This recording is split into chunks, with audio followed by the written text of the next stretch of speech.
जा ओ बेमिसाल गोहर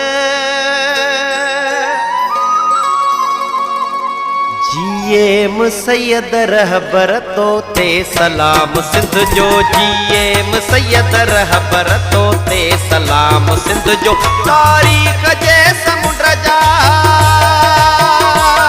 तारीख जे समुंड जा ओ बेमिसाल गोहर जिए मुसैयद रहबर तो ते सलाम सिंध जो जिए मुसैयद रहबर तो ते सलाम सिंध जो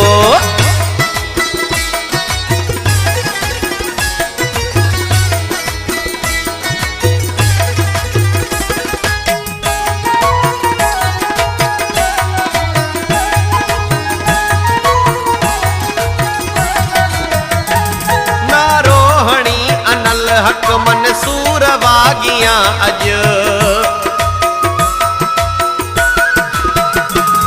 नारोहणी अनल हक मंसूर वागिया अज नारोहणी अनल हक मंसूर वागिया अज मक्तल में हू के राही आहिन दिना तो बीहर मक्तल में हू के राही आहिन दिना तो बीहर तारीख जे समुंड जा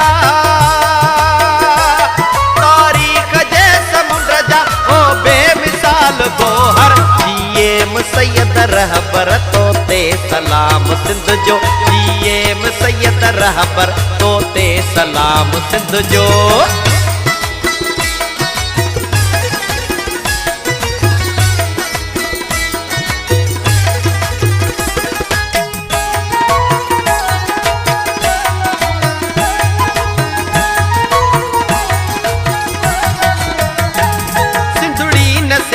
सैयद तो जो फिकिर जणियों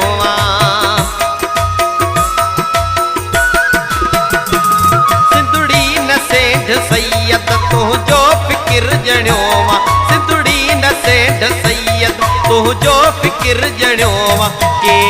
कयाई पैदा चौथा जवान अणकर के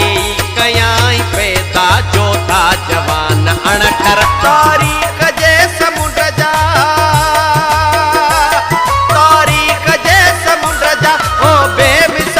गोहर जिए मुसैयद रहबर तो ते सलाम सिंध जो जिए मुसैयद रहबर तो ते सलाम सिंध जो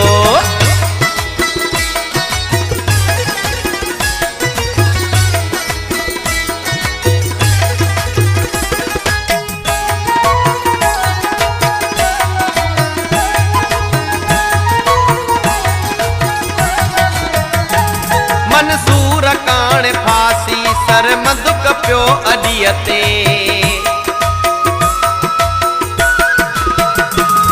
मंसूर कान फासी सर मधुक प्यो अडियते मंसूर कान फासी सर मधुक प्यो अडियते मखदूम लाए घाणू तोखे गिचीअ में नीयर मखदूम लाए घाणू तोखे गिचीअ में नीयर तारीख जे समुंड जा